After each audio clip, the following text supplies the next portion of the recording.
3, 2. All right, guys, welcome to special live watch party with me and my good friend John Morgan.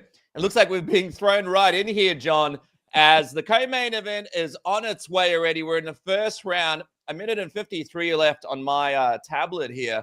Namajunas Maverick, a fantastic fight, and also an interesting situation where you got two people that have trained together, sparred together, know each other inside out. We'll get to other parts of the fight card a bit later on. But, man, what do you think of this first round so far? This is pretty back and forth. Rose is really bringing it here.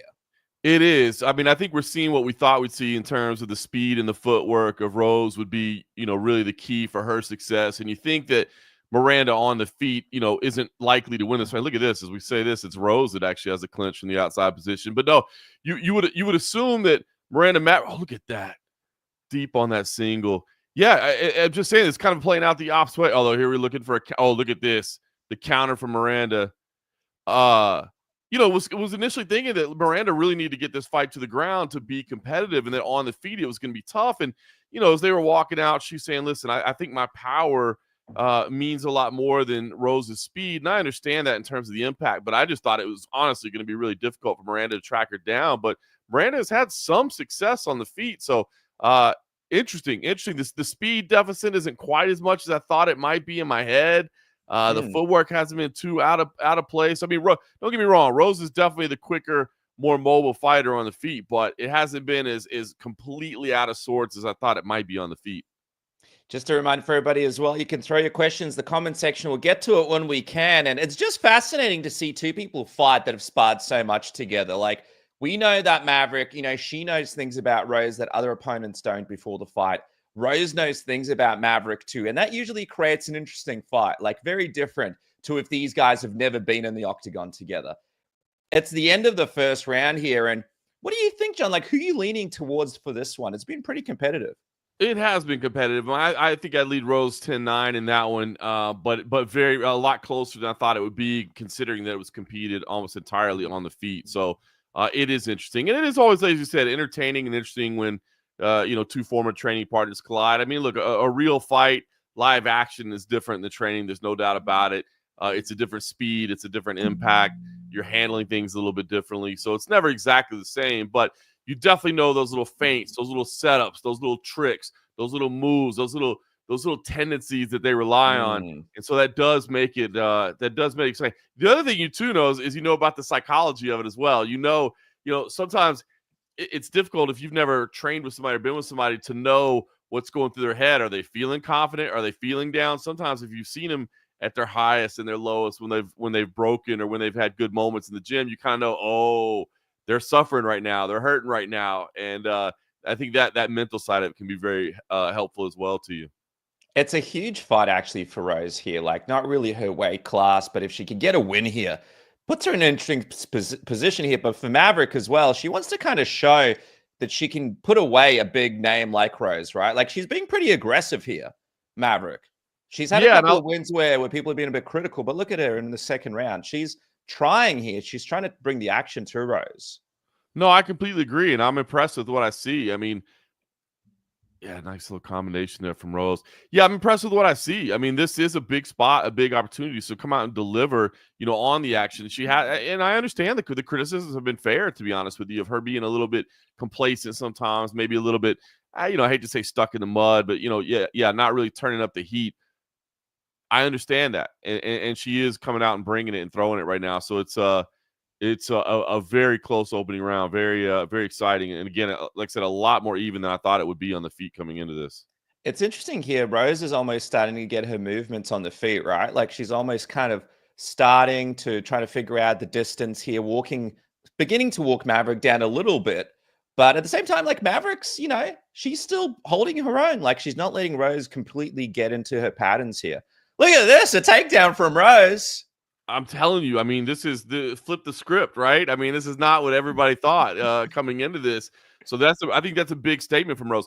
And honestly, maybe a little bit of a statement of the fact that while she was doing well on the feet, I think some of the power from Maverick was having an effect. And I think maybe Rose was realizing, hey, I don't necessarily want to go shot for shot right here. Maybe I'm putting the combinations together, but she's landing the big power blow. So let me let me not only get rid of that, but let me also take advantage of the fact that she probably wasn't expecting to be on her back, that she probably wasn't expecting me to look for the takedown. And, we're talking about a 3-round fight, not a 5-round fight. So a takedown like this, a potential to claim a round like this could be huge. So, yeah, I was not literally, I don't think there's a scenario that I played out in my head where I thought, we'd be seeing this position, but just shows you the veteran savvy from Rose Namajunas, man. I mean, that's when you can slow the game down a little bit, this chaos that's unfolding in front of you, you can slow it down and, make changes and make surprises on the fly. That's huge. And this is big. And, Miranda, you see right now from back, she's working that high guard. She's trying to make things happen. She does have that left wrist kind of trapped in there right now on the right side. Doesn't have any kind of squeeze on it, but it is a little bit more control than just kind of mission control and holding. She's got those limbs stuck in there as well. And Rose trying to address that, does so now, breaks that free. But I don't think Miranda wants to stay here working off her back. There's a nice guard pass there from Rose. Slice. I think Rose knows something about Miranda's game here, right? Like, it looks like part of the game plan was, look, she's dominating on the ground, but if we put her on her back, it's like a bit of information that she knows from previous sessions. Like, I could probably win the round because she knows maybe limitations or opportunities for her in that position. Look at this. Rose, she's high, though. She's high. She reestablished. She had to put her feet to the ground. She was really high on the back. But look at that. She's trying to look at that. Just drags it back down to the ground. Nice work from Rose. This is a good position here. She's trying to scramble here for either the back or potentially she's almost got that back position, doesn't she, John? She's got one leg in and it's actually over Miranda's arm. I wonder what Rose is going to try for here. Yeah, and you see Miranda, she's about to turn to her right, or should try to. Look at that, she turned the wrong way. Boy, she'd have been able to turn the other way. She'd be able to reverse that position. High on the back right there. Make the adjustment again. Left arm under the neck, teasing it a little bit. Man, this is just excellent grappling work from Rose. Because Miranda, look, you can see Miranda's doing the right thing. She's posturing.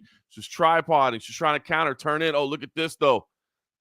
Get a better angle on that. Is it under the neck at all? She's got the Rose is locking the hands. Like, look at that. She's locking the hands like she's got it in here. Looks like it's over the angle. It's under. Is it under? I think it's on the chin, but hey, you might as well squeeze anyway. I say if you can get there. Oh, but she doesn't. Oh, 45 seconds left. Chemo. Oh no! They reverse the position, John. Arm triangle setup right there. Look at this. She's got a little bite on it. Can she get off to the side? She doesn't have it all the way down yet, but she's trying to force it in. Here she goes. She's trying to lock it in. She's too high. She doesn't have it tight, and she's way too high. But this is a great counter here, and there's still time to work. I mean, this is a strength move right here. Arm triangle's locked in. You can see Rose trying to address it. Oh, my God, it's getting tighter. It's getting tighter. She's got it. That's tight. 16 seconds. She made the adjustment, though. Yep, there was a bit of space, and Rose took it. Now she has Rose's back. We got 9 seconds here, and she is just going for it here, John. God, look at those punches. I thought she had that arm triangle for a second. Trying to punch her into submission for that choke. It just shows you, though, right? Like, Rose, split second, just kind of, all right, like, in transition, forgot about the fact about if Maverick's on top, she is dangerous. She just showed, all right, I'm still in this fight. As far as I'm concerned, it looked like Rose was starting to take over, right, John? And at the end of that round, Maverick 100%. Able to show, I'm not gone yet. Yeah, I mean, I don't know if it's enough to steal the round there late. I mean, it was a very good submission attempt. I don't know if it's enough to steal the round, but it's definitely, sending a message as we go into round 3. Now, of course, Rose has been here, but, you need those little things. You need you thought you had me broken. You thought you had me. No, you didn't have me. I was there. In fact, I almost had you finished. So that was a great statement ending there from Miranda. And just confidence building, too, right? He said she was probably surprised from that takedown attempt, probably didn't expect to be in that position. But then to make that adjustment to nearly finish the fight on her side. And listen, that opening round was close. The second round went back and forth. So, I don't know that either one of them can feel comfortable going here into round 3. If you're Miranda's coach right now in the corner, John, what are you saying to her? Are you going, hey, listen, enough of this standing around with Rose. Let's get her down to the ground. Let's continue this. What kind of stuff would you just say to her? Yeah, I would think so. Like, listen, stop playing her game. Let's force the issue. You just were able to show her a little something about your skills, your capabilities, your strength. You survived those trouble spots. I would like to see her be aggressive and I don't know, show what we thought we were going to see coming to this. We always thought her strength position was going to be driving forward and looking for the takedown. she showed that she was more. Here you go, in on that single. Nice Ooh. fist row, but press it to the cage. Nice work here. Yeah, I like this, to be honest with you. You know, she showed that she was more capable on the feet than we thought she was going to be in the first, but I don't think that we necessarily thought that she could outstrike her. She got herself out of some bad positions, and there you go, reshot immediately. I like that. I know this might not be as exciting for the fans, and you know, I know it's a little. It's 12:30 in the morning over there in Atlanta. You know, they probably want two girls to just stand there and trade, but this is smart. This is smart. After that was it's been a really good back and forth opening 2 rounds. It's interesting, like you mentioned, because obviously, even with the dominating round like this, it's probably not enough for Maverick to win this. Like, it's likely that Rose is two rounds up here. So. Yeah. And you got to think as well with Rose, she's been in so many fights, man. That veteran mentality of, all right, like, strategically, I can figure this out and win. But if this is the way that Rose wins, it's probably going to take some of the, I suppose, luster away from this win, right? Like, if Maverick goes out here and she continues to dominate in this round, probably not the greatest win for Rose right here. No, well, it's a certainty in mixed martial arts, and I've seen it, you know, countless times. But you know, clipped right there and hurt. Oh! Never mind, we might not even have to worry about it. Let's go. Wow, that really changes, because look, I've seen it happen countless times where a fighter wins the opening 2 rounds. Let's see the replay here. They're showing there. Yeah, nice little left hand there, clip. Love Beautiful. that quick. She moved frame into and frame it. replay. Yep. Yeah, beautiful. I love the work from the UFC production team where they get that instant replay, so we're not having to wait 3 minutes to see those highlights. I love that addition. It's something that we try to do at CFFC with college wrestling, especially. But I love being able to see that instant highlight. Hard to do that. People don't realize. It takes a lot of. It is hard. It takes a talented replay op and a talented production team, but it's cool to see them do that. But yeah, Miranda's going to tie her up here as well. Look at this. She is. You never want to see somebody win the final round and lose the fight, because the crowd always like they boo it, because they're like, the last thing they saw was that person winning. But you know, this thing is judged round by round. But boy, Rose is taking that discussion out of the equation right now, because you know, a little past halfway of the 3rd round, and that big knockdown changed everything. Absolutely. Yep. Well, I was gonna say, but you know what? I mean, again, still a little over 2 minutes to work, so anything can happen. But I will say that, you know, Miranda showed that she belonged to be in here tonight. You know what I mean? Like, it's not looking her way right now. And look at Rose. This would be a little poetic justice. Like, oh, you thought you had the arm triangle on me, huh? Why don't I just go ahead and finish you with that arm triangle? She's on the wrong side right now. She doesn't have it tight. But I love the fact that she's going to it. But I do think she showed the fact that, you know, she deserved to be in here. You know, again, Rose is up a weight class, and so she might be a little bit disappointed. But you know, Miranda showed that there's still some promise and some potential in her in the future.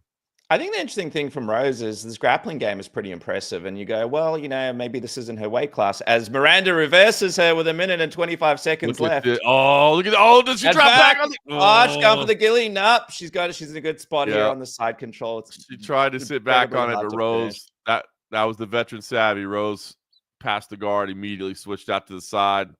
Impossible to finish from there. And Maverick showing, though, she's dangerous at all moments here. And like you said, John, I think that more people are seeing her in this fight maybe than in the past, outside of more hardcore fans. And she's showing that she's able to go. Maybe just not the right game plan. Maybe this is a learning moment for her about how do I stick with my strengths and sort of weaponize them a little bit better. She did stand against Rose for a while here, but at the same time, I mean, Maverick, you know, will probably walk away learning quite a bit from this, as Rose strategically just places herself on top of her. 36 seconds left. Knocked it down. I mean, look, yeah.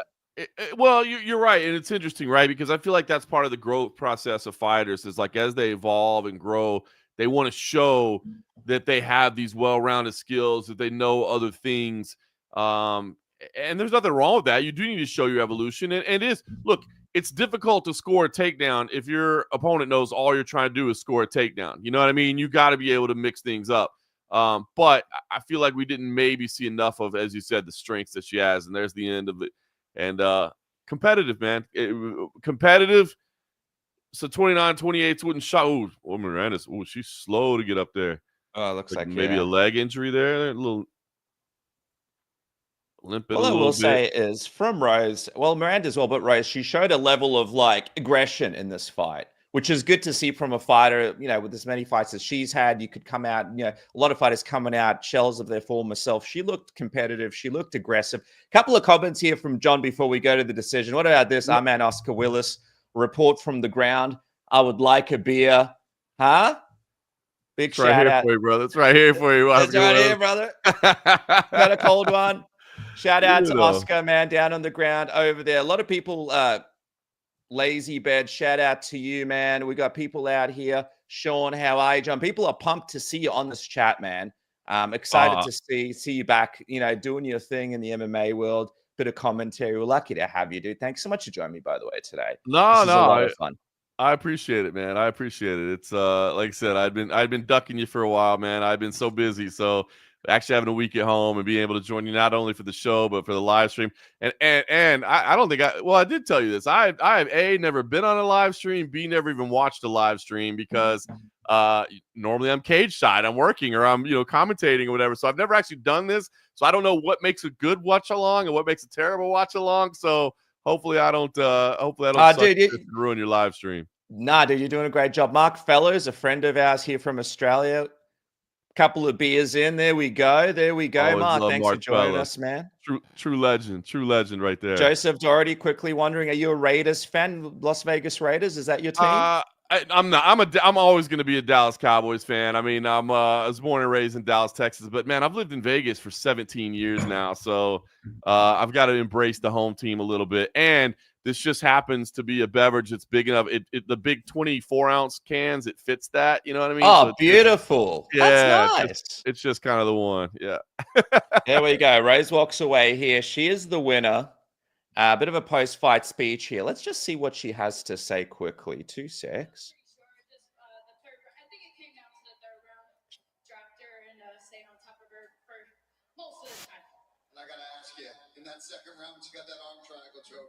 So Rose just talking about how she thought it came down to the 3rd round, how close she got to tapping in that arm triangle.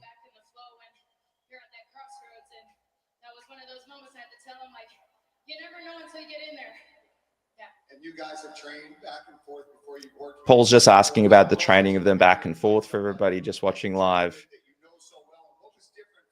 What was different in the fight, like you and me spoke, John? I think I was a little more surprised how more chances she took than in practice. Yeah, more chances. She felt like she was more aggressive. She fought like a dog, so I really respect that. I think that's the striking, I think, would have been surprising.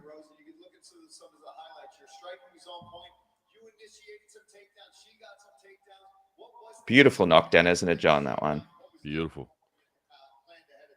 Yeah, my game plan was to throw lots of combinations and get her on her back heels, and get her to...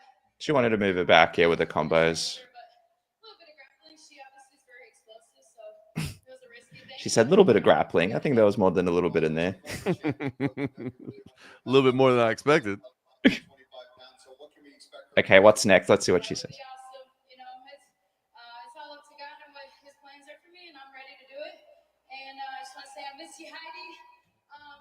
Oh. Ariana, who has cancer, she couldn't make it.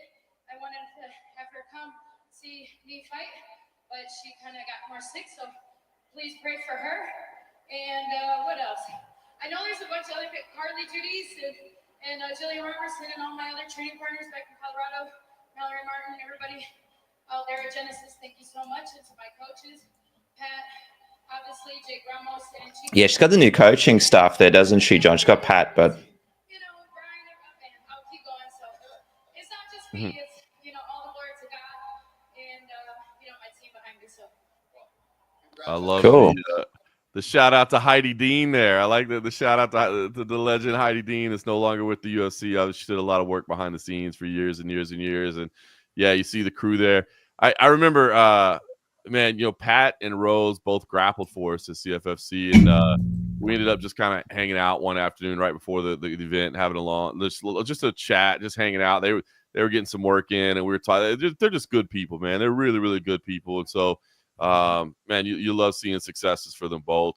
And Rose, I mean, she's a superstar, and that fight didn't necessarily go exactly the way I thought it would be, but no question, she got the win. What did you think was going to happen? Did you think it was going to be more dominant for her, or did you think Miranda was going to take this one?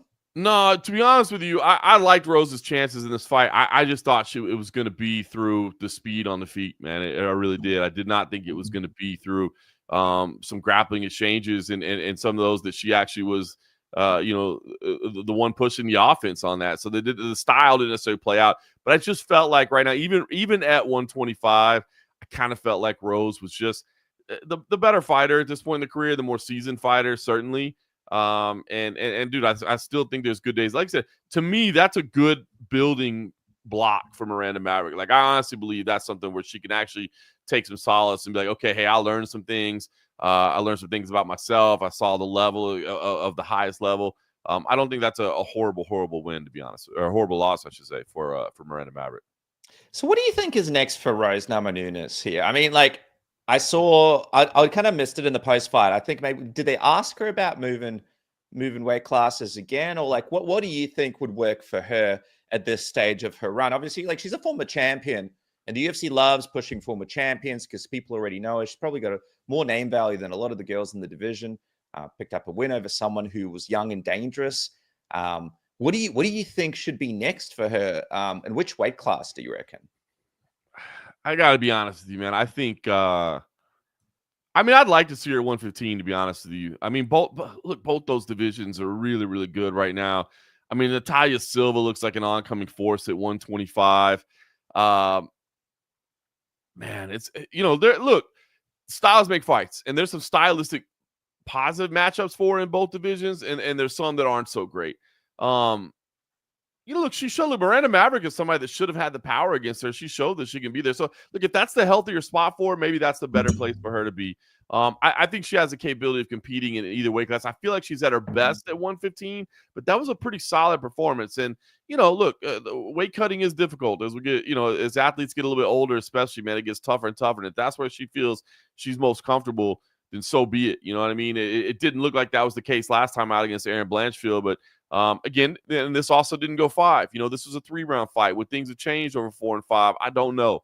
I feel like she's at her best at 115, but it's something that people have to answer, man. If you're feeling depleted and your body's not right on the day of, then sometimes you gotta you gotta go ahead and go up a weight class. And at that division, it's not as if there's certain stylistic matchups that you just can't deal with at the top of it. But I will say, 125 right now, Natalia Silva looks like the real deal. Manon Figueroa, I know that didn't go, but she's not going anywhere. She's going to be around for a while. Erin Blanchfield is going to be around for a while.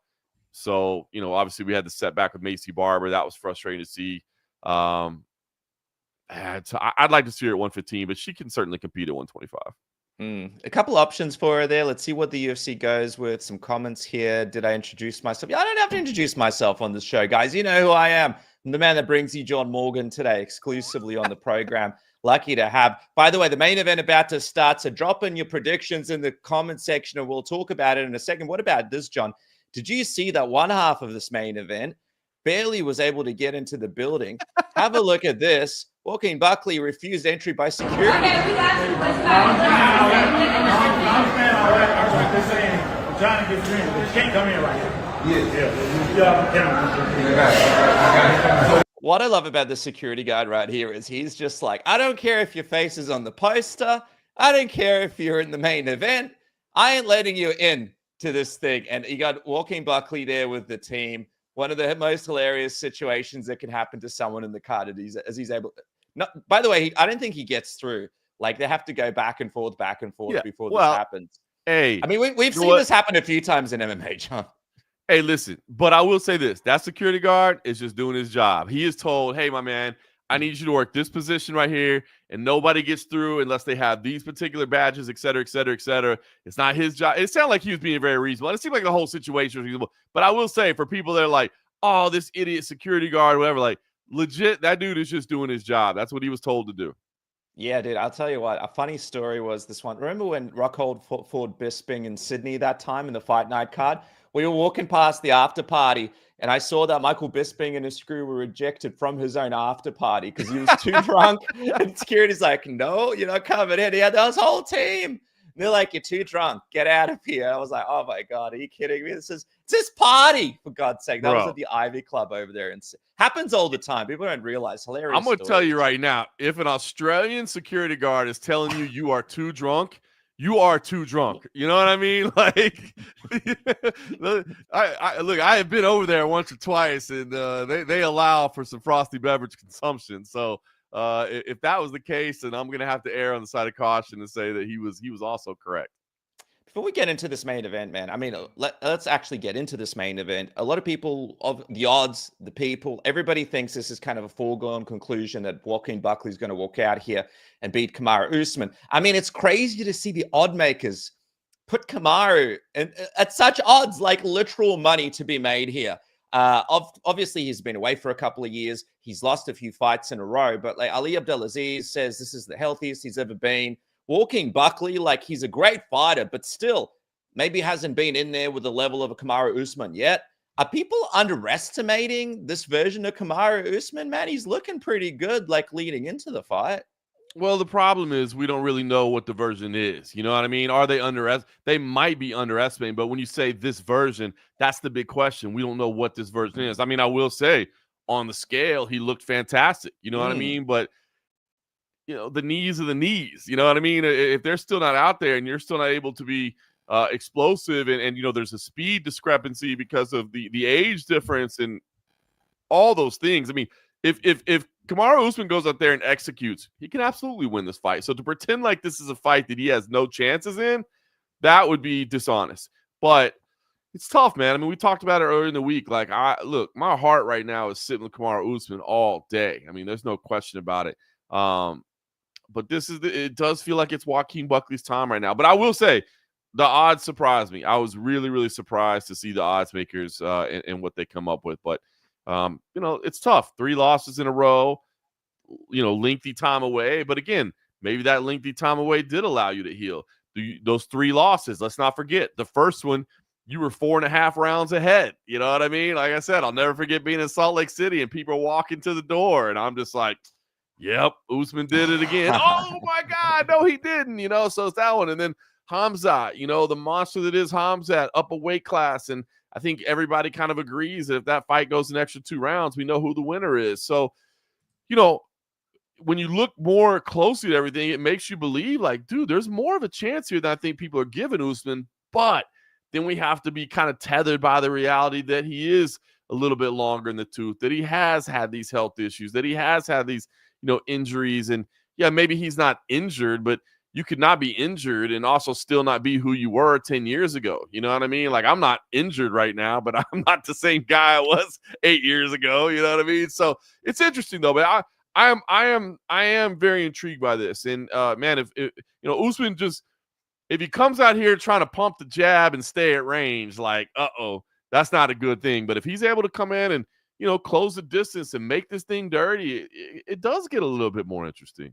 It's going to be fascinating to see what Buckley's game plan here is. I think that he just wants to just basically rush Usman and just beat the crap out of him as quickly as he can to see exactly where he's at, right? But the funny thing is, you look at Usman's record here, the division that Kamaru was in is basically almost gone, right? Like Colby Covington, Masvidal, Burns, like Woodley is a little bit beneath that. Leon Edwards, arguably he maybe came back too soon or maybe just wasn't 100% healed. That was a really bad knockout that he had in that first fight. But Hamza Chimaev looked pretty good against. The other question is, how much further ahead is this version of the welterweight division to that one? Like, when you look at the guys in the division now, you know, got Joaquin Buckley, Ian Gary, Sean Brady, Shavkat. Maybe Islam Makhachev is now going to be in the division. JDM. How do you compare that crop of fighters, that crop of top fighters, to the previous generation? Colby Covington, Jorge Masvidal, Tyron Woodley, Darren Till. I guess those are some of the key ones. Like, do you see an evolution in the division? It kind of feels like these guys maybe are a little bit more well-rounded. I feel like the previous one, it was more like, you know, Masvidal was more known for his striking. Woodley was kind of more known for his wrestling. Now you got a lot of guys in the division that kind of do it all, like the Ian Garys, that 2.0 version of an MMA fighter. Yeah, it's funny. Earlier tonight, I was watching, they were showing the welterweight rankings, and I was looking at that exact thing. I was like, wow, this division is almost completely in the next generation. I mean, you've still got Usman in there. You still got Edwards in there. You still got Covington and Burns, kind of hanging on. But the rest of it is all that kind of new blood. And obviously that's just what happens in the sport. I mean, I've been around it for a long time. You see these generational shifts. But I can tell you right now, the new generation is better than the previous generation, and it continues to be like that. Like they just are. Are they the stars? Are they? No, because they haven't had a chance to get the accomplishments yet. And that's the thing that everybody freaks out about. They're like, oh, there's no stars right now. There's no stars right now. Like, bro, you got to let the old stars filter out and the new ones will emerge, because then they'll start racking up, title defenses, and they'll start having epic battles. And then all of a sudden you're the old guy going, God, I remember when that guy was 20 and this and that. Like, calm down. The stars will continue to evolve.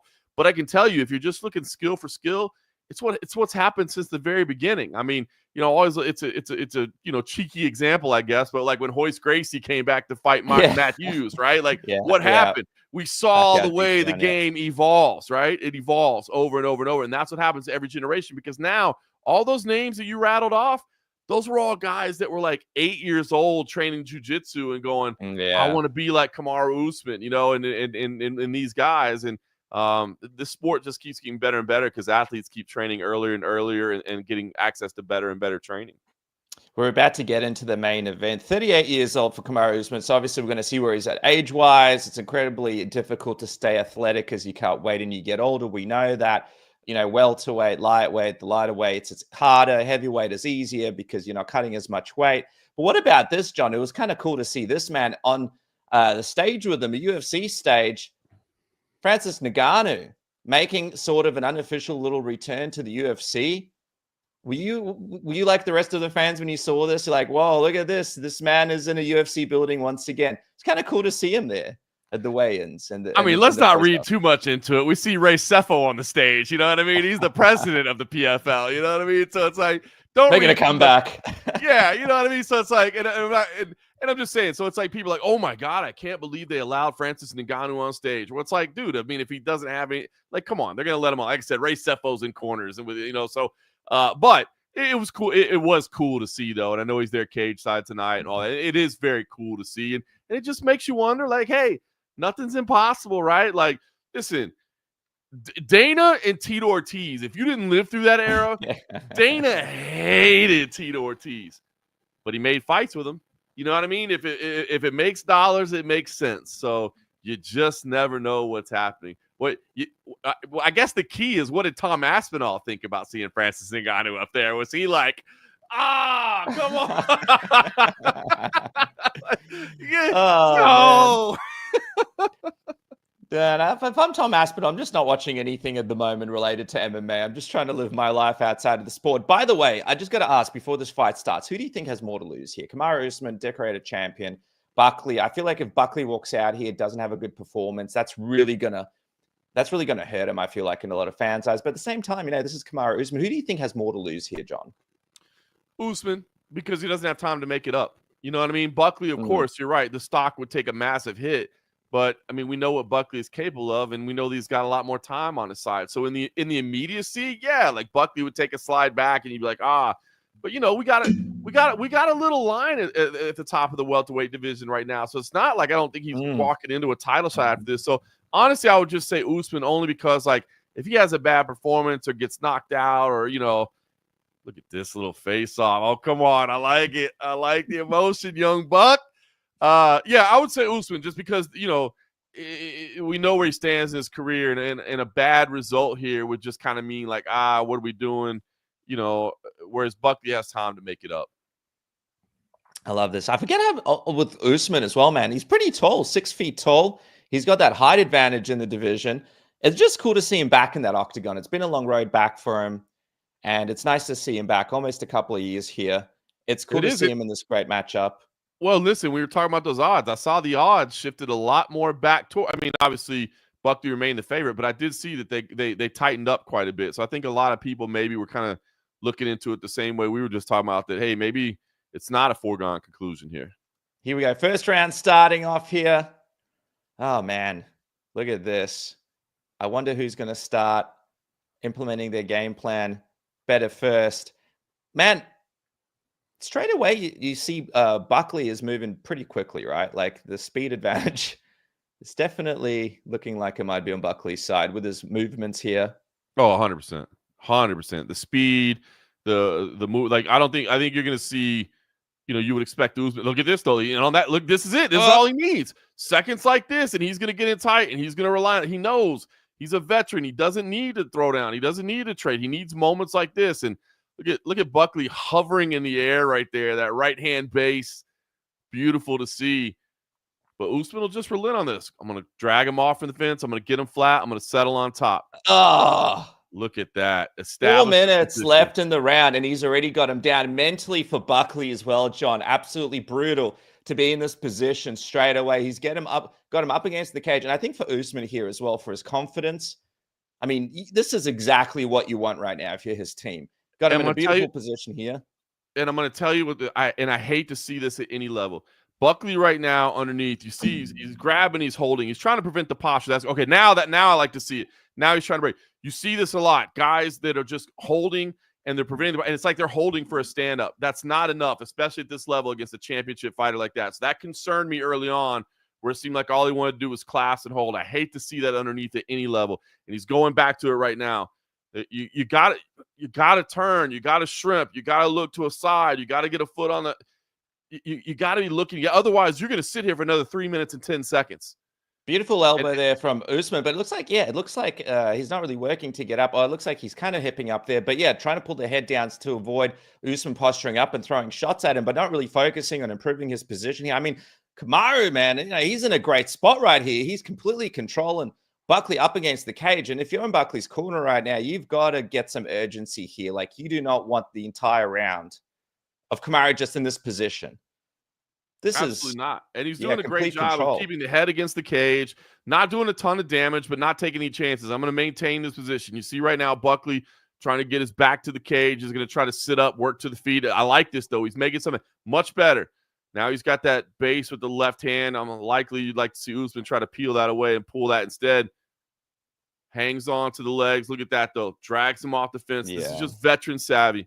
Grinding work from the dominant wrestler in Usman.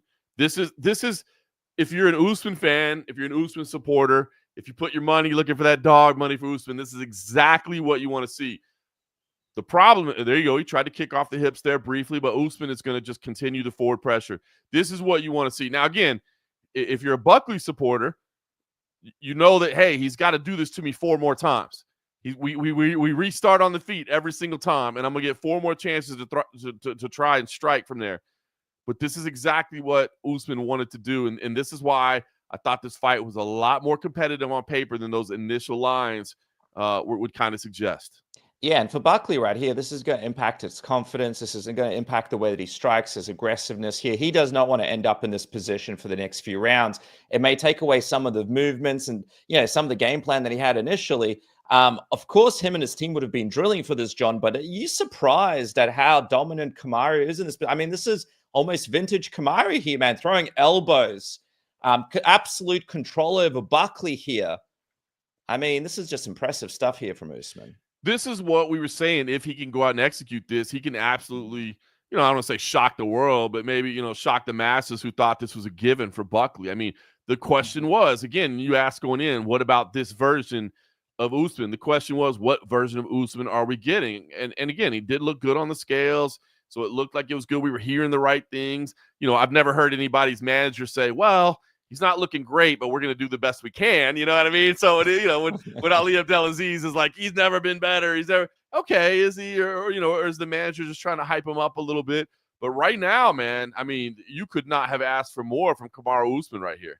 Amazing. And as we said early on, I said he might be here for another 3 minutes and 10 seconds. It looked like he's well on his way. I mean, we're under 20 seconds to go, and this has just been all Kamaru Usman. Just mauling him here. He's got a small cut open on Buckley already. And again, for people that don't realize, this just drains you. Having someone on top of you like this for a whole round, like for Buckley, even as young and powerful as he is, man, this just drains it. And look at this. Usman, I was going to say, and look at that. Like, even at the end to just say, hey, I'm not cool. I know there's 10 seconds left. I know I can ride it out. But no, I'm posturing up, and I'm going to wail away at the end. We see now, looking at that cut under the right eye. But, I mean, I love that finish from Usman. Even that's a statement. In those final 10 seconds from Usman, that's a statement. hey, I'm not here just holding on, trying to ride top position. Like, no, I'm going to keep doing damage until the very end. This is, again, you could not have asked for a better opening round from Usman. And you couldn't have asked for a better cut right here. This is right above the eye. So this is going to start bleeding straight into Buckley's eye as the fight goes on. If Usman's able to reopen it, that doesn't make things any better if you're on the ground against him. If you're in Buckley's corner right now, John, like what is the advice that you're giving him? What do you say? Because we know in Usman's corner, they're going, doing great. We're going to keep doing this. What about Buckley? What's he going to do in this round to turn things around? Hey, I want to see uppercuts and knees. I don't want to see you throwing any big overhand shots whatsoever, because when you throw big overhand shots, you're just allowing the opportunity for Usman to get in underneath. I don't need to be reckless. I know we need to strike, but I don't need you to be reckless, because if you overswing and miss, again, you're opening up your hips for Usman. So I would like to see aggression, but patient aggression, if that makes sense. And a lot of uppercuts and knees. A lot of uppercuts and knees. Here we go. Start of round 2. And let's see what Buckley can put together here. Nice shot here. He's trying to be aggressive still. He's trying to get a bit of momentum going. Is there a scenario here where Kamaru might be a little bit tired himself from the first round, John? It's possible. I mean, look, the guy's always been in shape, you know what I mean? But you haven't gone full speed, full game speed, and you put a lot in there. So, we'll see. I don't think so. You never, again, layoffs are always tricky because you just don't know. It's like when somebody changes weight class. You can't see, nice uppercut. There's that uppercut you were talking about. Yep. That's what you want to see from Buckley. Nice work. So I don't think he would be fatigued, but you just never know. You never know how you're going to react after that long away. So we've got, it's been standing so far. Buckley able to keep this standing. Kamaru kind of pushing forward. Yeah. Beautiful little feint there. That was nice. Yeah. Little shove here. Little stumble there from Usman. Of course, Usman, not the greatest striker here, but he's still trying to impose something. But look, I was gonna say Buckley did a good job there to sprint back out to the center. Buckley was awfully close to the fence because Usman's not that big, like power double in the center of the cage kind of guy, right? Mm-hmm. He's this. I'm gonna walk you forward. And I'm gonna get you close to the fence. And a lot of it is kind of those clinch takedowns, the single, shift to the double, that sort of thing. So this is much better from Buckley. Much better footwork. Again, not overcommitting, staying in good, responsible position. And Kamaru's got to be careful here because he is kind of walking into look at that. shots. I say he's not the big power double guy. And he just died. He didn't even set that up. He just dove forward, wrapped the legs, and got it. He's like, nope. Look at that. Actually, John Morgan, I am the power double guy. Let me just dive from range and set that up. But again, and early enough in the round that, look, I think Buckley was having a lot of success on the feet there, but this is early enough in the round that, man, if Usman can ride out for 3 minutes plus, that I think the judges are going to look at that and be like, oh, well, let's go away from what we saw early on. Usman dominated late. We'll see what happens with Buckley here, but so far, not the most. A few opportunities that he's showing for potential other opponents higher up in the division. Like you think, what would an Islam Makhachev Buckley fight look like? Well, after this performance, you would think, all right, well, maybe Islam could do something similar. Like maybe not showing the best account of certain skill sets here from Buckley. He can turn this all around with a massive knockout, but man, Kamaru really just showing there's levels to this, right? Like there are just levels to this game. And you just don't know how high those levels are until you're in there with a Kamaru Usman, Indeed, man. And maybe Buckley thought he was picking out another old man. You know what I mean? He thought I was picking out somebody that had passed. The retirement tour. I wouldn't be surprised if he was going to get Bilal after this. You know what I mean? Like he'd keep the retirement tour going. But yeah, man, look, I like this from Kamaru as well because he is on top, but he's throwing punches here. Like he's trying to hurt Buckley. He's got complete control of him. And it's like what you said with Buckley. Like Buckley's kind of hanging on for dear life. He's not really working to get up here. Well, he tries to hip up against the fence, but Kamaru is just so good at holding him down. He just regrips, pulls him back down, gets back on top. Did you see those live odds? What are they now? The live odds has Usman at -600. That's amazing. Dude, those odds were ridiculous. They're ridiculous odds, seriously. I thought they were crazy. So anyway, complete control here. If you're Buckley right now, I mean, you've got to be just asking yourself, how the hell am I going to be turning this around? There's 58 seconds left in the round. And Kamaru Usman's just battering him here, man. And, like you said, again, Buckley is just hanging on for dear life. He's not really trying to get out. He's trying to hang on and make it to the end of this round. Well, and see, and that's what's concerning. And again, there's that just, I'm holding the head down and prevent. Again, there's not enough effort. Hey, I got to get to a hip. I got to press down on his hips. All those jiu-jitsu 101 basics of getting out of this position. You're not seeing him right now. Whether or not that's just because he never thought he'd be here, or because he's panicking in the moment, or just because the pressure of Usman is so good, you're not seeing the basic principles of getting out of this position. And if you're not doing that, look at that. Step over to mount for Usman. Again, Usman not trying to keep anything in the tank, pressing till the end of these rounds. Oh, there's that blood really streaming down now. Got to think, is that another cut, or did that cut just get that much worse? Really running down, and a hell of a finish to the round. Look at that. Usman kind of, rode him like a cowboy. I'll tell you, Usman, in every break here, after every round, he's been getting into Buckley's face and kind of big brothering him a little, right? Like, kind of like, hey, man, don't forget who's running this show. Like, I am the man here.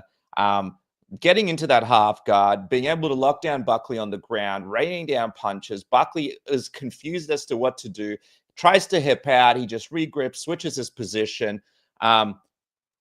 Buckley just looks lost down there in that position, right, John? Like, he's not quite sure exactly what to do there. But like you said, like, he needs to get up, he needs to move, but he doesn't want to cop those shots. Doesn't want to get any more damage. He's in a tough spot down there. No, but look, I think if you're in the corner, you gotta say, listen, we're down 2-0 right now. So if you get in that position, I need you to sell out, right? I need you to get back to your feet at all costs, right? Because, really, if you think about it, we don't think of Usman as like it's not like it's Damian Maia in his prime where you're like, bro, if I try to move, he's going to take my neck immediately. You know what I mean? Like, or it's Charles Oliveira, and you're like, as soon as I post up, I know he's going to snatch up my arm and flip me over and grab 3 submissions at once, right? You know what I'm saying? Like, Usman is a dominant top game kind of guy, but I don't think he's necessarily the biggest submission threat in the world. So I'm telling, look, bro, just do the Derek Lewis, right? Like, just get up. Like, I don't care if you expose your back, if you expose your arm, whatever. I do not care. Like, just turn and get up immediately, because we are down 2-0 and you cannot continue to compete in this position. It's interesting here as well because, Buckley's trying to get all his distance down with Usman. But, I mean, Usman's there to be hit. And for Buckley, it's all about, like, can I land the shots here that I need to? Same time here, John, he's just kind of, like, flying at Kamaru. It's like, I don't know. Well, you definitely, look, you can definitely see they're both drenched in sweat right now, right? So it's going to be a little bit slicker. And it might be a little bit tougher to hold on if you can just keep movement. So I would say keep the movement high.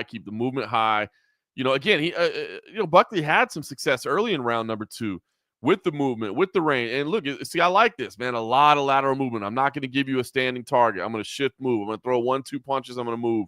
So look, 2 rounds down, no question about it. But Buckley's not out of this fight yet. The only thing that always concerns me about Kamaru as well is, like, no head movement, right? Like, he just moves forward like a robot, and we've seen, like, Leon kick him in the head. Like, his head is just there to be hit. You could totally see a scenario here where Buckley throws a shot, just lands perfectly on Kamaru because he's not really covering up and he's just moving forward. But at the same time, outside of that, it looks like Usman is just working towards another shot here. And, look at that, a little stumble there from Usman. Yeah, again, now here's where, you talk about fatigue after round 1. I don't think so. You talk about fatigue after round 2, maybe not.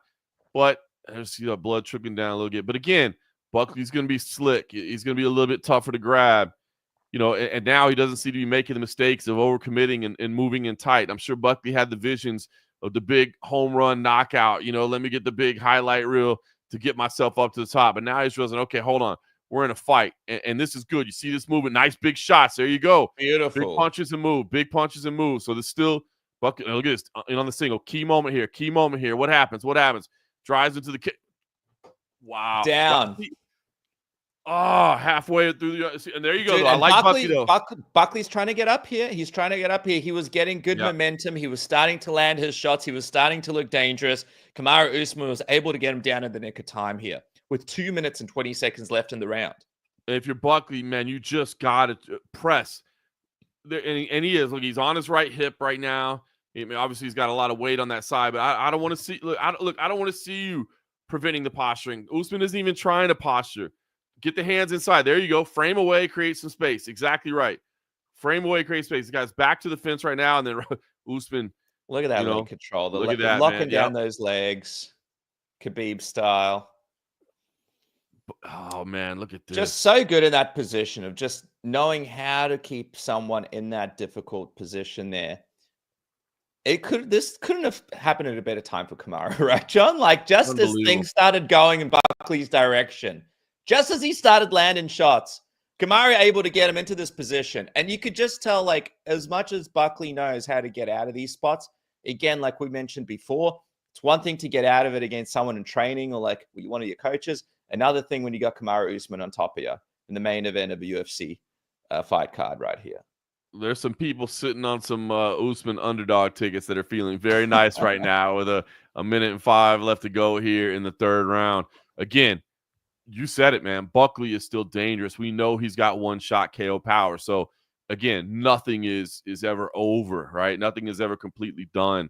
But, I mean, this is a scintillating performance. And, man, regardless of what happens over the next 11 minutes or so, how can you not just be impressed with Usman? Like, the man was not, just full of, hot air, talking about where he stood and his commitment and what he thought he still had left in his game. I mean, this is a fantastic performance right now.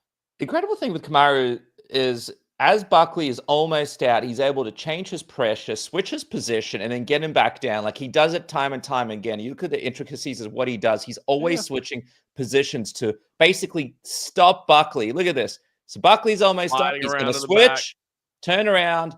Like, he's constantly switching position as he's going. Like, you don't see people usually do it so smoothly. He just transitions until he's back in another dominant spot right there. Look, mount. And he's finishing him out, pounding away at the end. Woo! 3 rounds. This time he says, okay, I won't ride you this time. I'll dismount and walk back to the corner. He's got some swagger. He's got to be feeling good after 3, man. This is incredible. Dude, I got it. By the way, quick question from one of the watchers. Good play-by-play from John. Did he train jits? You trained with the Shamrocks, right? Yeah, it's been years, man. I haven't rolled in forever. I'm probably going to start rolling again with my son now that he's in the adult classes. I probably got to get back to it. But yeah, I trained with Lions in Dallas like years and years ago. You're talking literally 25 years ago at this point or plus. So I've never rolled in a gi in my entire life. But yeah, my kid's been training since he was like, dude, 5. Your kid's like a killer, right? Your kid's a killer, man. By the way, big shout out to Jed Mishu, Danny Segura, Oscar Willis, all in the crowd together. The boys showing up for what feels like one of the bigger fight night cards in quite some time. I actually couldn't believe it. Like, I think I was more excited for this. I've been more excited for this main event than a lot of fans that I've spoken to. I'm like, come on, guys. This is the fight. I feel like so many people felt like Usman was washed going in here. Like, there wasn't as much interest as there needs to be. I mean, if they're tuning in now, man, what a great fight to tune in again, for. It's you got to look deeper sometimes. It's just one thing to be like, he's lost 3 in a row. He's washed. He was winning the first fight convincingly. The second was against the killer up a weight class. And if it had kept going, he'd have won that. You know what I mean? So yeah, here's Buckley though. He's starting round 4 strong again. He's lost, now has to finish him. 3 rounds down. His coach is like, dude, you're 3 rounds down. More likely, you got to do something here. He's trying to put something together. I mean, he has to stop Usman on the feet. He had some success in the last round, John, but Usman was able to get him down. What do you anticipate he needs to do here? I think he was just running and rushing Usman too much. He needs to be a little bit more strategic and just let Usman walk into your shots like he was earlier. That's it. He's hitting this bladed stance here, going to throw something big. And I like it, but he's got to keep range. The footwork's got to be there. Never stop moving. Never give Usman a stationary target. Definitely don't get to the fence. Keep moving back to the center. Pop, pop, move. Pop, pop, move. Throw. Get out of the range of that shot. Because look, even at this point, he still has a speed advantage. Buckley, to me, doesn't look like he's fatiguing. It doesn't look like he's fading to me. It looks like he's ready for a 5-round fight. So he's just got to be committed to this. Now move. See, I want to see you cut an angle at this point. Don't stay in front of Usman at all. Just throw, slide to the side. Throw, slide to the side. And yeah, exactly right, man. And Kamaru here, he's got this locked away.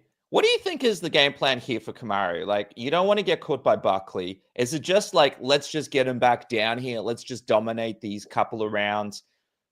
while at the same time not walking into shots, uppercuts, and, you know, letting Buckley kind of, look at this. He just flies into you, Buckley. Like, he, look at that. Reach down for the scene. But that's the dangerous part for Usman in this, right? Is that, and you see this, okay, I know I'm up 3-0, but if you start getting complacent, because what got you up 3-0 is the fact that you were able to move forward, close the distance. Because if you think, okay, well, I can take a little round off here, or I can take a moment off here, you know, active rest periods are smart. If you can find a way that, okay, I'm not exerting myself, but, you know, and I'm putting a little energy back in the tank. But the problem is, you know, staying at kickboxing, the longer you're at the kickboxing range, I mean, beautiful body shot. Beautiful. Exactly. Like every time they're in the pocket here, Buckley is throwing knees, uppercuts, hooks. Like, he is absolutely brutal in those moments. And, you know, still 2 rounds to go, 2 minutes and 32 seconds in this round. There's still an opportunity here for him, John, if he's able to keep on. Oh, Kamaru with the jab. Nice right hand. That was nice. Oh, yeah, he's got to stop ducking. Kamaru just cannot duck like that. Look at this. And on the takedown once again. Key moment here. Buckley's got to fight this off. He's got the underhook on that right side. He's got the wide sprawl. He's doing the right things. It looks like he's talking a little bit while he's doing it. He's like, I got you here. Now, this Usman's going to have to make an adjustment. He's not getting a takedown from here. Bucky's letting him know, look, like, dude, I got a firm base right here. I've got the underhook on the right side. But look at the adjust. Look at that. Look at that. Oh, dude. Oh, my goodness. Buckley had that stopped for a second. And he's in his mind got to be like, what do I have to do to stop this man from taking me down? It leans into what you were talking about earlier, Dennis, is the adjustments that he makes, right? Like, Usman's like, all right, I'm stuck here. All right, hang on. Let me gather my wits, and then I'm going to run the pipe out this side. We're going to make the turn. It's those little adjustments, man. It's just he's so good at that. And Buckley was like feeling confident, feeling safe, tried to play to the crowd a little bit, maybe play to the camera. That's fun. He's a showman, but he needed to get out of that position, and he just didn't do it, man. Usman is just – this is incredible. People in the comments going off. Oldman, Dave, great job, Marty. I mean, how could you not be impressed with this performance, man? This is some incredible stuff. And again, I don't know if Ali was saying the truth or not, but man, for 38 years old, for Kamaru to look like this, be able to wrestle like this, take him down like this, man, he is looking good when it comes to all the stuff that made him great when he was champion. Kamaru Usman here as well, man, just again, in a dominant position. Buckley, not sure what to do. He's hanging on for dear life. He's trying to hip out. He's got to hip out. But man, Kamaru is just keeping that top pressure on him to the maximum. Look at this. Buckley is just unable. Look, he hips out up against the cage as he would have practiced with his coaches here. And this is exactly, he's got some grip control on Kamaru. But this is exactly what we're talking about. Kamaru is going to switch his position. He's going to try and take that back, switch it around, change the position, and look at this. Again, yeah, and just as Buckley was trying to posture up to the knees there, you see that hook on the right side prevented him from being able to do that, and it kept him there. Plus, you got that wrist ride on the left side. And, I mean, look at this. And, again, finishing with strikes, finishing in a dominant position. And, my goodness, man. Just the domination. A comment here from Trial 18. I think it says more about Buckley's lack of grappling than Usman. Definitely impressive from Marty, though. I don't know about that. I mean, I just think it's levels. I just think it's Kamaru Usman was a dominant UFC champion, right, John? Because of the fact that he was just able to do it better than anybody else. Like, this is the part of his game that basically led him to UFC gold. It's just different levels. Like, if you're in there with GSP versus like somebody else a little bit lower in the division, Buckley probably would have gotten up. He's just so good at it. Like, he's a master of what he does. There's probably a handful of guys that could do it as well as Kamaru Usman can. Yeah, I agree. I mean, did it expose some deficiencies in Buckley's abilities or his response in those positions? Yes. I mean, do I think that, Buckley's like, oh, I didn't think to work on my takedown defense, or, we didn't even really game plan for that. He was going to take me down? What? Gosh, I guess we shouldn't have canceled all of our wrestling practices this camp. That was silly. No, you're right. I mean, it's like, hey, it was working in practice. It was working in practice, but it was working in practice versus it was working versus the former champ on the stage in this moment. It's tough, man. It's tough. But I will say there's some of the things that I think there were some slight high kick there. What about he's got to go for Look, he knows he's down. Pull a Leon Edwards late 5th round knockout. Lol, this is on everyone. Imagine that happens again. God Oh, damn. No one leave the building just yet. We've still got 4 minutes and 40 seconds left on the clock, John. As Buckley is coming out here, still moving forward. He's obviously a bit labored, but man, he's got to make something happen here. look, there's still plenty of pop. I mean, you think about when Edwards landed that shot. I mean, he was kind of plodding, and we were just like, "What's gonna happen?" Buckley's still got plenty of energy, plenty of bounce in the step, and he knows he's down 4 rounds to none. So it's like there's nothing to to hold in the tank or to hang. Well, maybe it's 2-2, and I just got to be a little bit conservative. Like, no. You got to go for broke. Look at this. If he gets this takedown, Oh my God! see, here we go. All right, Nice defense. We Look at get Kevin 4 Holland. minutes. We get 4 minutes to see Kevin Holland. Them darn wrestlers. I love that. It's true though, man. It's true. Wrestling without question, the best base for this sport, man. No, there's just not a look at this. A single ounce of doubt in my body, man. Like wrestling is the absolute best base. If your kid, has dreams of being a fighter one day, you better put him in wrestling. Kamaru Usman reaching a little bit. So the gaps are there, man, for Buckley to land a shot. But at the same time, man, I have to say physically, like this is everything that you want to see from him. When he enters these single legs as well, super impressive from Usman, man. I think later on in his fights, like we didn't see him maybe being as effective in some of these areas of being able to get people down the way that he is today. Like it's all ticks for me. If he doesn't get caught here by Buckley, man, this is an impressive performance. Yeah. To me, and I was cage side when he got knocked out by Edwards, but this feels like an Usman right now as I watch round 5 that's still trying to fight to prove something. I felt round 5 against Edwards was a guy that was like, see, I told you, I'm just better than you. You know what I mean? Like, I felt like he was cruising a little bit. He was on top of the world. And you know what I mean? Like, this feels like a guy that's still hungry to me, man.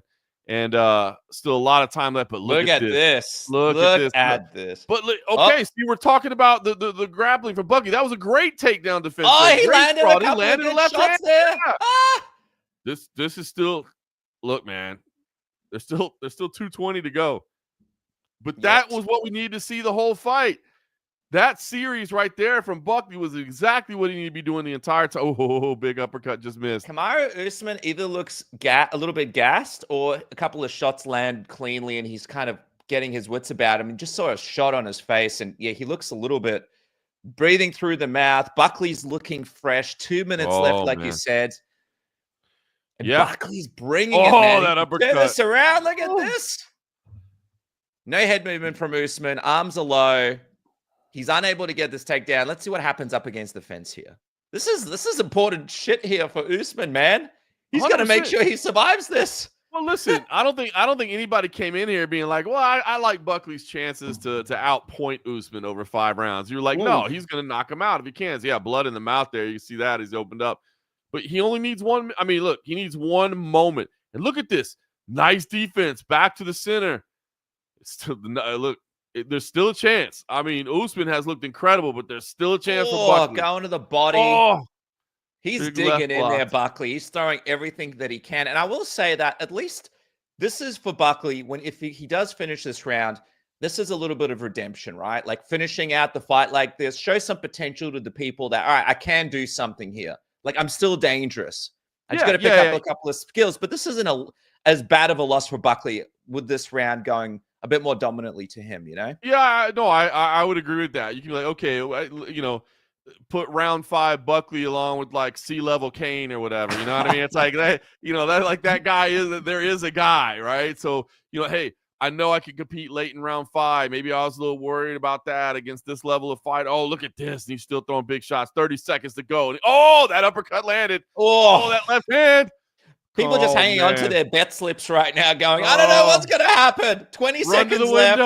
Run to the 20 window. Seconds left. For Buckley, if you're just yelling at him right now if you're his team. 15 seconds, dude. You got to go, man. 13 seconds. Oh, yeah, you got to go for broke. And Usman, point to the ground just to see if you can Max Holloway him just in case. You know what I mean? Like, oh, man, he went to the ladies and gentlemen.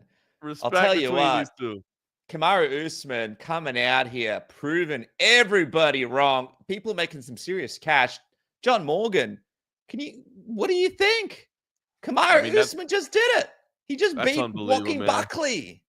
You can see the joy, man. He's fired up. That was an incredible performance, man. He beat Joaquin Buckley, man. Just did not, again, we talked about it, we thought this was better than those odds were indicating, and man, there were question marks though. Like, I get it. Like, dude, if you were like, there were question marks, but he went out there and handled business, man. That was an impressive. I'm trying to think of the last performance from Usman that was that impressive.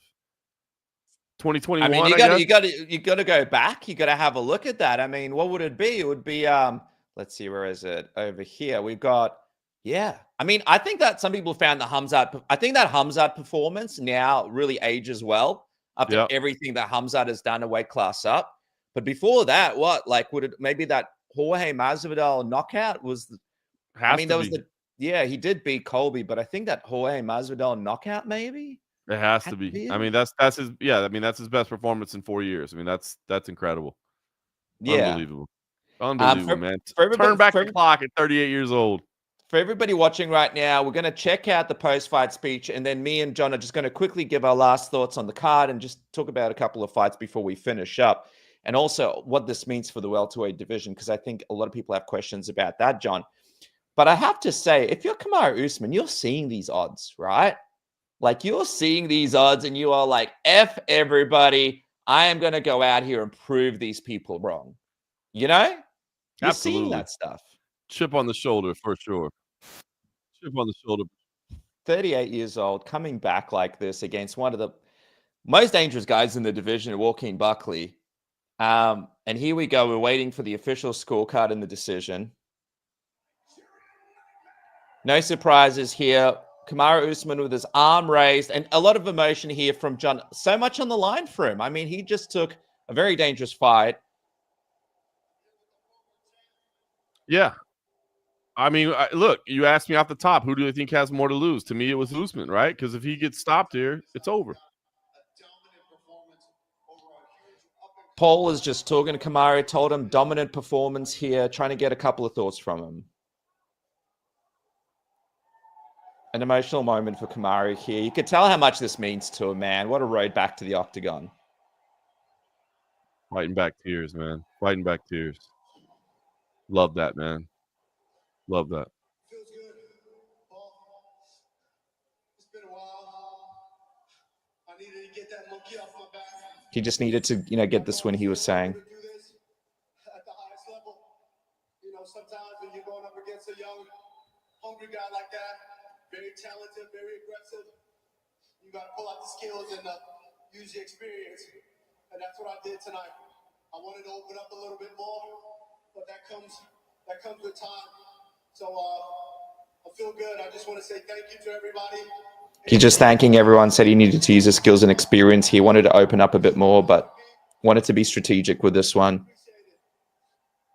know you as a dominant wrestler in this division, Kamaru, but to come out in every round except for the fifth, you were able to use. Paul just talking about the wrestling domination here and what he was able to implement, which is super impressive, man. The amount of takedowns he got. They're just showing some replays right now of him getting Buckley down. A lot of respect from him to Buckley. Said he's talented.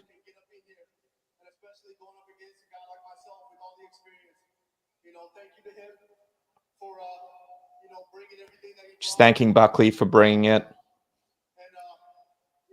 know it's a running joke. Everybody want to get on the internet and talk shit. Oh, his knees. He's talking about how people talk shit about his knees. He can still do what he does.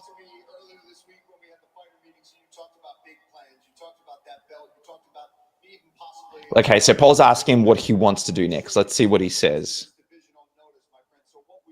He's probably going to say title shot. Any one of them, but like I said, I needed to get that monkey off my back. Early on in my career, as I was rolling, once I had that monkey off my back and I knew I was rolling, I was able to open up.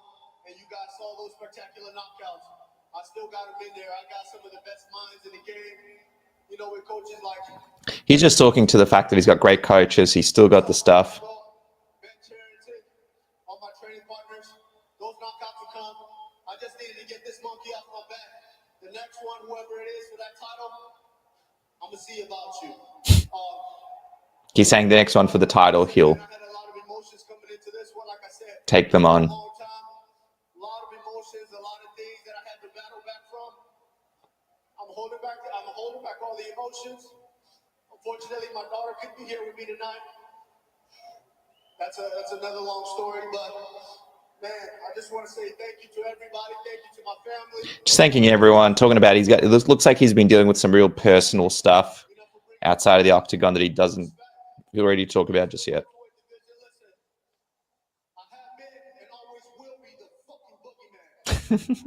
He said he has been and will always be the effing boogeyman.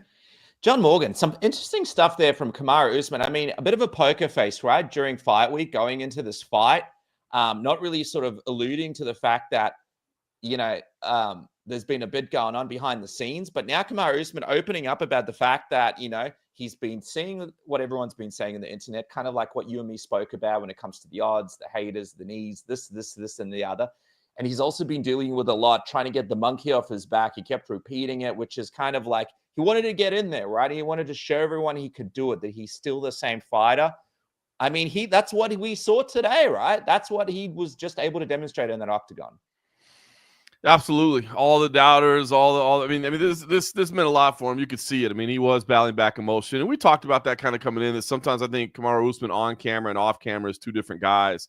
And, I think he always tries to strike a very confident figure out front and not, open up to the battles that everybody faces, man. That's the one thing that I think is so amazing about the sport, is the doubts and the fears and, all those things that happen. Everybody faces it, and everybody tries to say they don't see the naysayers and they don't hear about it, but they do, and they see it. And that little self-doubt trickles in with you as well. Like, are they right? Am I not that guy anymore? So to go out there and deliver like that and to see the emotion that it meant. He mentioned the fact that his daughter wasn't able to be there, and he said, look, that's a whole different story. So who knows, how far that story goes into his personal battles. But I mean, look, amazing. This is a virtuoso performance from him at this point in his career. And as I said, Joaquin Buckley will be back. There are bright days ahead for Joaquin Buckley. That guy is the real deal.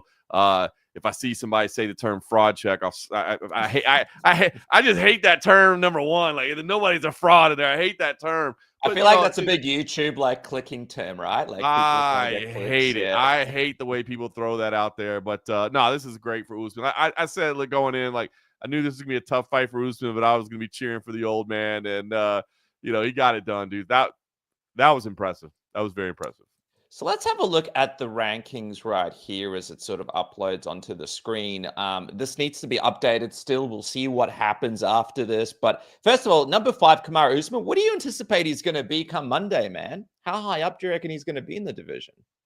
I mean, I don't know. Will he move up? Does he stay in the same spot, or because Buckley's a little, Unfortunately, and I hate that because a win of that magnitude to not be rewarded with movement, it sucks, right? But you got Leon Edwards right in front of him, and he's got 2 losses to him. You know what I mean? So how do you move? How do you go? Well, that was so impressive. I got to move him past Leon Edwards. You can't. You know what I mean? So unfortunately, yeah, I think he probably stays at number 5. And to be honest with you, I wouldn't even really be surprised to see Buckley just stay at number 7. You know what I mean? So we'll see what that goes. But I mean, you can't. I mean, if you want to move him behind Michael Morales, I guess you could drop him 1. And these are things that I'll figure out when I do my rankings tomorrow morning as part of the voting panel. But like, maybe you drop him behind Michael Morales, but you can't drop him behind Colby Covington, right? So, you can't drop him behind Gilbert Burns. So this might be a situation where the welterweight update is no update. Everybody just stays the same after 25 minutes of hand-to-hand combat. So what is next for Kamaru Usman then, man? It's interesting. Obviously, he spoke about big plans of wanting to fight DDP and move up and this and this and that. All we know for certain is it will be Islam and JDM towards the end of this year. I don't see a scenario where that fight doesn't happen. But do you think Kamaru can get in a position where he could get the next title shot? I think he'll probably at least have to fight one more time, right? Before he could potentially get a crack. Yeah, he'll have to fight one more time for sure. I mean, let's have a look here. Who do we have? We've got Sean Brady, Shavkat, Bilal. I mean, him and Bilal have had this rivalry now for a while. That to me, that's the fight, right? Like that to me, I mean, I could be wrong, but that to me looks like the fight, right? Like, I don't think you want, because listen, that Usman and Bilal are not a whole lot long, especially Usman. I mean, Bilal's, he may have a few years there, but Usman doesn't have a whole lot longer for this weight class, right? So why would you necessarily want to see him go in there and spoil Sean Brady at this point? Why would you necessarily see him go in there and spoil Shavkat Rakhmonov at this point, depending on which way that title fight all shakes out and what happens with all those guys? You know what I'm saying? Like, we just talked about this fresh blood, this new generation, this revamp of the division is almost complete. I don't think you would want to see somebody pause that redevelopment of the division. So for me, those names are out. I think the fight that makes Belal Muhammad, I think the two of them together would sell the fight very well, because you don't even have to really say it's a number one contender fight. Maybe it is, maybe it isn't. But, because you've got Islam coming up, you've got Sean Brady, you've got Shavkat. You know what I mean? So it's like you don't even really need to say, like, oh, well, the stakes of this fight are, the winner gets the title. Maybe the winner gets the title, but you know what really happens? Bragging rights. Like you said, they've been going at it for a while. So to me, again, we got to see how everybody's healing up, timeline, schedules, all those things. But that to me looks like the slam dunk matchup to make. Yeah, it's interesting because I know Ian Gary might have been trying to position himself for a Belal fight, but you want to see this over the Ian Gary fight? I do, to be honest with you. I think that, again, I like that fresh generation, not necessarily, having any concern of being bumped down a little bit on the way out. I mean, look, like you said, I mean, Joaquin Buckley has time to make it up, but he's going to take maybe he stays at number 7, but in terms of just, forward trajectory, that's just been halted. So I just think you're so close to revamping this entire division that I think that's the one I'd like to see. Yeah, I'm just having a look here, and there was a little message from Belal Muhammad on Twitter. Congrats, see you soon. I mean, for Belal, you would think this is also a fight that makes a lot of sense. We've been talking about this podcast now for about 3,000 years, and what happened on the podcast. What were the stories on the podcast? In terms of what we saw from Kamaru Usman tonight, though, sorry, and I was going to say, hey, you won't have a problem with the manager not making it happen. You know what I mean? It's like, hey, is your guy in? Because my guy's in. You know what's funny? They're both my guy. They're both in. Let's go. Let's have it. The only thing I would see is, like, I don't know what the UFC would think, right? Because maybe they're like two wrestlers standing. Because this is what I want to get from you, man. Like what we saw from Belal last fight. Maybe he didn't really implement his game plan like he should have, but JDM just looked so good. He was able to stop those takedowns. He just looked so good. But then we saw Kamaru today. He looked great as well up until that last round. From what you've seen from Belal last fight and what we saw from Kamaru here, like if you had to lean towards one or the other, who do you think would win that matchup? I mean, if I'm literally just looking at their last two fights, I'm leaning towards Usman all day, right? But I always hate to criticize somebody's performance or game plan because I feel like it automatically means I'm putting down Jack Della Maddalena and just being like, oh, well, if Belal hadn't been out there trying to show his Canelo hands, like you would have had no chance, bro. You know what I mean? Like, no, I'm not saying that. You know what I mean? So I Jack Della Maddalena looked fantastic, and what a great fighter he is, and how fun is he to have as a champion. Again, we talk about fresh blood, but I do feel like that last performance was a little bit puzzling. Whether there was an injury, whether there was a game plan approach, whether it was an execution approach. That Belal Muhammad that I saw last time out was not the guy that I've come to know and expect to see in the cage. So if we're literally looking off just their last two performances, I'm leaning towards Usman. But if we're looking at the body of work, I think it could be competitive. And you're right, two wrestlers, two grapplers, et cetera, et cetera. But a lot of times that grappling cancels each other out and you end up throwing down. You know what I mean? So I think it's a fight to make. And again, I think they'd sell the fight tremendously well. I mean, as a supporting fight on a pay-per-view, or maybe you've got a title fight that you don't necessarily think is going to be the biggest drawing title fight, so you got to put in some support around it. And do I need to see if Conor McGregor makes a comeback, do I need to put in Usman and Muhammad on the support of that? No, we're good to go. Like, we don't need to put you there. But if you need something that, hey, I'm not sure this title fight's going to sell enough, I need a little something else in there, I think those two guys would have a lot of fun online, social media. They both got podcasts. They've got megaphones to amplify at all time outside of just the UFC promotional vehicle. So I think it's a good fight to make. So we got Lazy Bet in the comments saying Brady versus Kamaru would be a ton of fun too. Let's say it is Kamaru and Belal next. Just bringing that division back up here again. How are we booking the rest of the division? We've obviously then got Sean Brady, Shavkat, Leon Edwards, Ian Gary. Michael Morales is also someone that's sort of pushing his way up there. Shavkat, not 100% sure what's going to happen with his knee yet. We haven't heard from him. From what I understand with his manager, they don't want to say anything until he's close to being healthy, and we're not hearing much. So I would say he's still a little further away from that. So how would you book this division, let's say right now, if we do have Bilal Muhammad fighting Kamaru Usman next? That's when it does get tricky, right? Because you're right about Shavkat. I feel like we're in the same position that we don't really know exactly what's going on.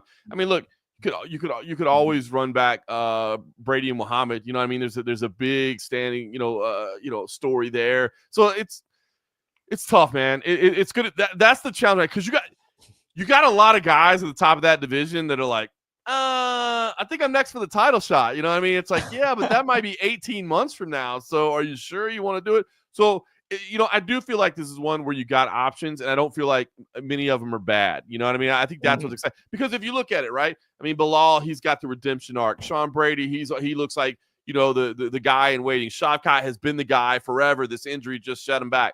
Leon has the setbacks, and he's a little bit quieter. He's not the big seller, so maybe he's a little bit outside the equation. But now you have Usman, who's revitalized himself. You got Ian Machado Gary, who, he's not going to turn down a fight, and he'll be happy to sell a fight. You have Michael Morales. So you got a lot of really good options right now in terms of what to do. But I think, number one, you got to see what happens with Islam moving up, and you got to see what happens with Shavkat. So there's a lot of pairings you can make there, though. That's one where I think the matchmakers get to sit in a room and they get to rub their hands a little bit together, and they look, we got this option, we got that option. Look, we talked about it. Geography always plays into a factor, like where's the fight taking place. That's going to matter who was. So you got a lot of fun options. But here's what's interesting about tonight is you can't have any of these conversations without Usman's name being in there.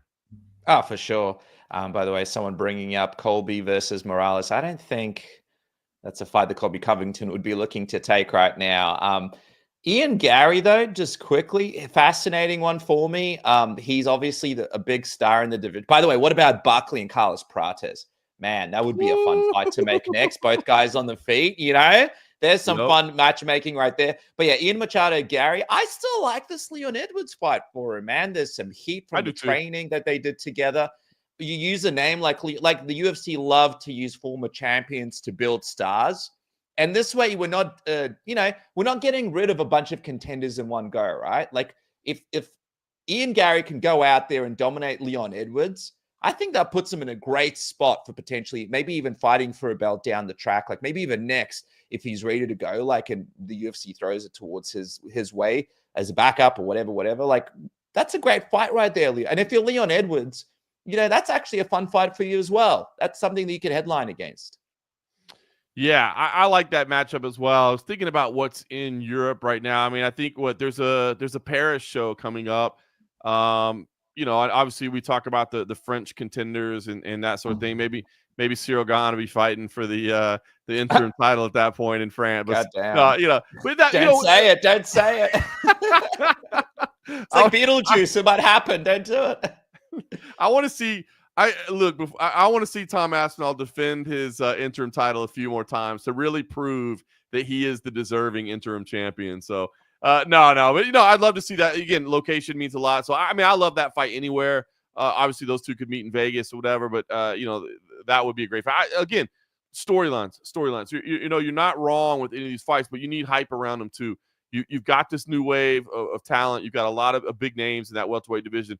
But you're always thinking about storylines, right? I mean, that's what gets people enticed about it. We like the fights, but we like the build up to them as well. And so I like that as well. And Leon doesn't have a ton of fights left, right? I'm not saying that he's done, but I don't think he's going to be fighting for another 5 years. So why not go ahead and get fights like that when you can?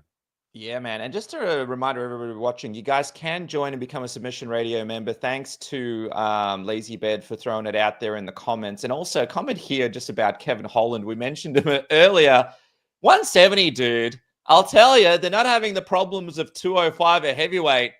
There's another man, Kevin Holland, an interesting man in the welterweight division, right? Looks like he's starting to turn things around.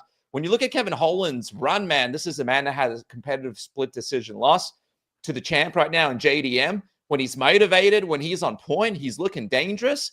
Another name to keep an eye on. Maybe this guy can turn things around and have a little bit of a run at 172. Some good wins for him as well. Yeah, no, I agree with that. Look, I think 170 is definitely the right place for him to be. And I think the thing about Kevin Holland is I think Kevin Holland has elevated himself into that position. And listen, when I say this, when I say like the Diaz brothers, like a Carlos Condit, people say, wait, those guys are but I'm just saying guys that like, if they get announced for a fight, the first thing I don't ask myself is like, how many wins do they have in a row or how many losses they have in a row? Like, I don't care. You know what I mean? When you say Kevin Holland's on a fight card, I don't sit back and go, well, what does this mean for the division? And is that matchmaking proper? Because wait a minute, hasn't Kevin Holland lost 2 and his opponent has won 3? How does that make any sense? I don't say that. I just go, Kevin Holland, let's go. I want to watch that fight. You know what I mean? So names like that were like, I don't care what their record is. I don't care what their streak is. I don't care what their ranking is. I just want to watch him fight. But I do feel like he can be very effective at 170. Yeah, have a look at that record for anybody who's missed out on his career. Losses to RDR, Roman Talitze, the MVP loss, JDM, like these. Then before that, Stephen Thompson, Hamzat Chimaev. Like this is just basically a man throwing himself into the octagon as quickly as he can and whatever weight class he can get paid at. Just quickly, he's already fought 3 times this year. Dude, it's insane. It's insane. Just quickly, what did you make, before we move off of this division, what did you make of MVP choosing to stick at middleweight and fight Jared Cannonier next at UFC 319 here? Strategically, not a bad decision considering 170 couldn't be more packed, right? For MVP, you're like, well, why am I cutting the weight if basically there's no shot of me getting a title shot in about 100? I could win like 4 times. I'll still not be getting a title shot. And he's a little bit older himself. Do you like this move from him of being like, I'll just stick it around in middleweight and fight Jared Cannonier? Maybe I'll have a run there. I do. I thought this was pretty smart because I think it is. I think it's MVP's a smart guy. You just laid it out, and I think he's realistic enough to understand that's the reality of his situation right now. You know what I mean? So the fact that I can stay in a division where I don't have to cut weight, it's not difficult. It's easy for me to make. And oh, by the way, I'm gonna get to fight number 7 in the division. We just talked about it. Like, there's so many names at welterweight right now, including several of them who probably believe that they deserve the title fight next, that you're in a long line at, and I think he's 38 right now as well. So it's just like, why not stay in a division where I don't have to cut weight, freshen it up, give me some new matchups, and who knows what the hell happens. Let's go for it. So I like it. And by the way, MVP is one of those guys too, where I don't care who you put him against. Like, I just know it's going to be fun. So like, let's go, So I do like this division. I love him, man. Jared Cannonier as well, another legend in the division. And I saw Lazy Bed mention that, apparently he claimed his job was in jeopardy if he didn't take this fight. But if I'm Cannonier as well, I'm like, yeah, I'll take that fight. That's you know what I mean? Like, it's better than fighting like Akaya Bahayo again or something like, like if I'm Jared Cannonier, I'm like, big name, maybe get another win. You know what I mean? Like, it's not a terrible fight all around for both guys. Like, not bad decision all around.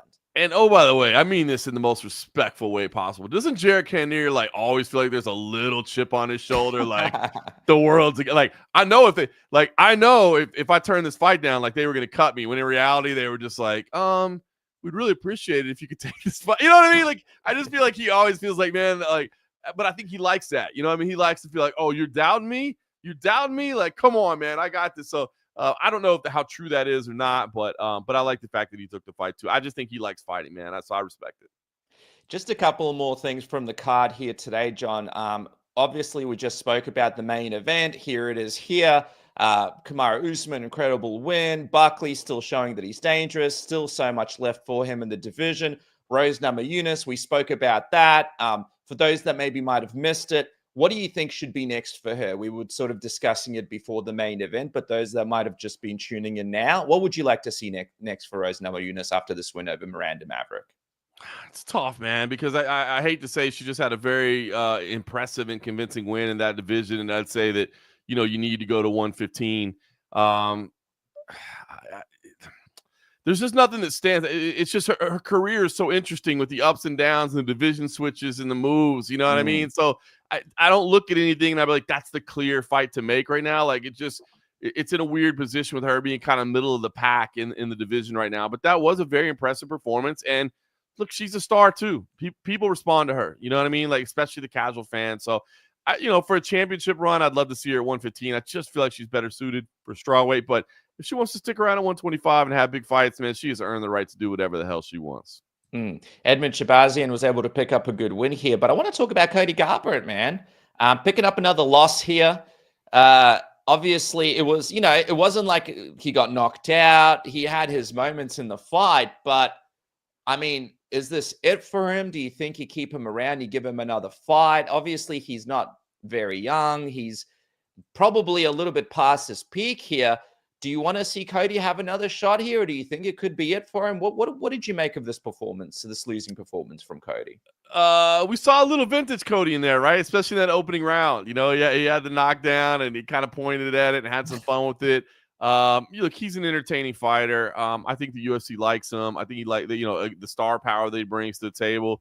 I don't think the UFC is telling him this is it. If he decides that he's not interested in doing it anymore, that he's been through some struggles, man, in and out of the cage. And if he decides like I'm just not interested in putting myself through this anymore, then so be it. But the dude's marketable and he's fun, and he's a guy that belongs fighting. Diana Barcelos showed some grit, man, and Heroni's a guy that's been, I think, severely underrated throughout pretty much the entirety of his career. You know what I mean? So again, if you're a casual, you could look at it and be like, what? He lost to Raoni? Who is that? You know what I mean? But no, come on, man. If you know the game, that's a tough dude that's been underrated. Cody won the opening round. Tough moments for him. So I'm certainly not calling for Garbrandt to call it quits. There's the record there for people that might have missed his recent fights. And, some tough fights there, but obviously Rob Font, dangerous guy, Kai Kara-France fighting for the title, knockout power. We'll see how he does against Pantoja if he's able to get it done. A couple of wins there, and then Figueroa and Raoni, like you mentioned. I think maybe the next fight will be the most pivotal one for him, right, John? Like one more loss could potentially push him out. But then, I got people in the comments here like LazyBed saying BKFC. Like I think Cody's the kind of guy that can have a run after this run and all sorts of promotions. I think this is exactly his style is exactly the kind of style where he can make money. Maybe Mike Perry's promotion, Dirty Boxing, which had a show today as well. Like there's some options for him right outside of the UFC. I agree. No, he's smart. Yeah, for whatever, if the UFC does, look, I'm sure he's, I don't know exactly what his salary is right now in the UFC, but I'm sure it's not cheap, so if they decide, and I don't think the UFC is going to want to get rid of him. They put him in this position. He is a marketable guy, but you are 100% right about that.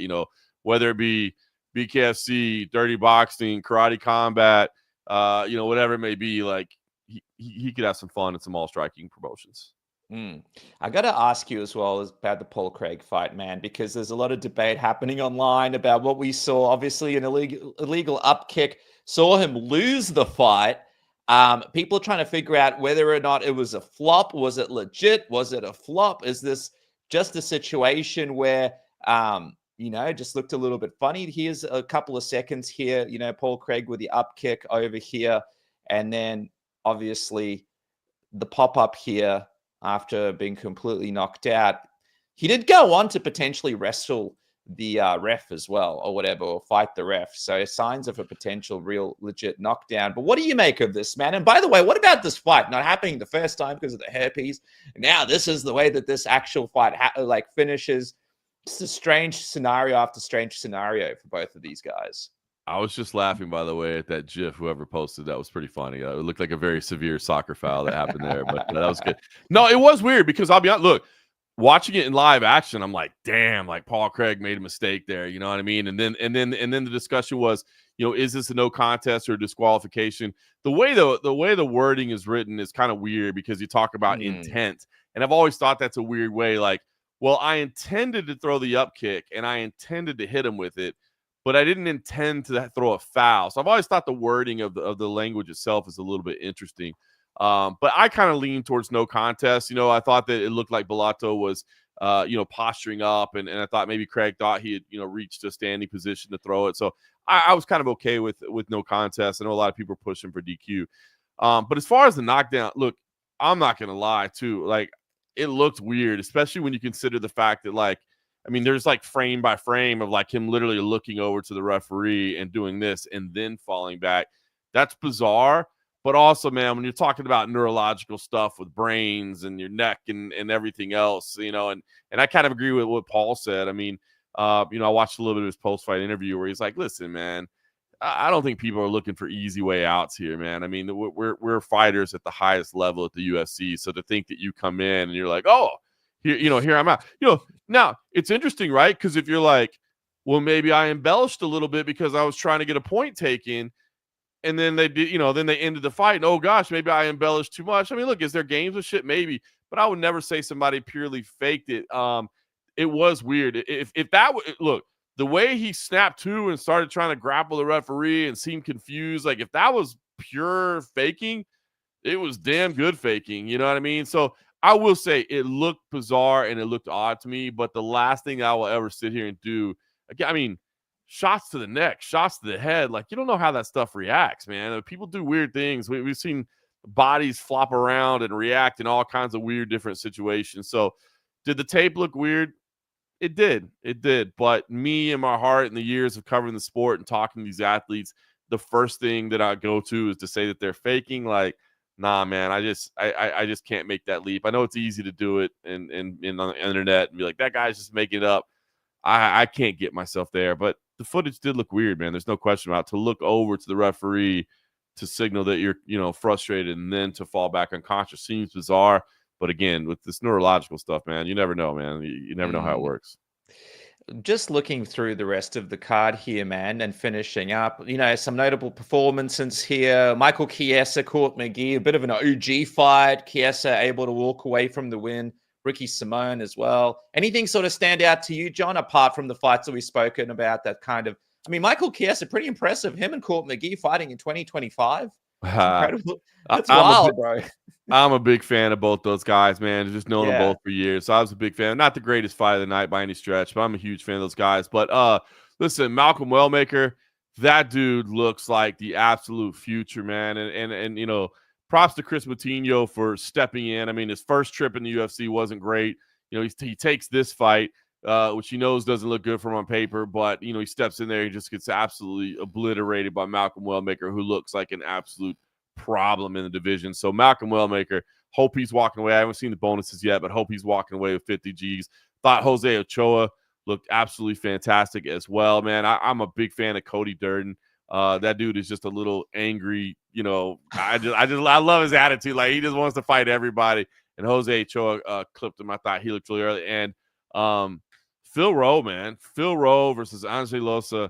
Phil Rowe not in a good spot coming into this fight, not in a good spot in the fight, and battled back to get this late finish. And I thought it was a gutsy performance, man, and he had to dig deep for that one. So that stood out for me as well, man.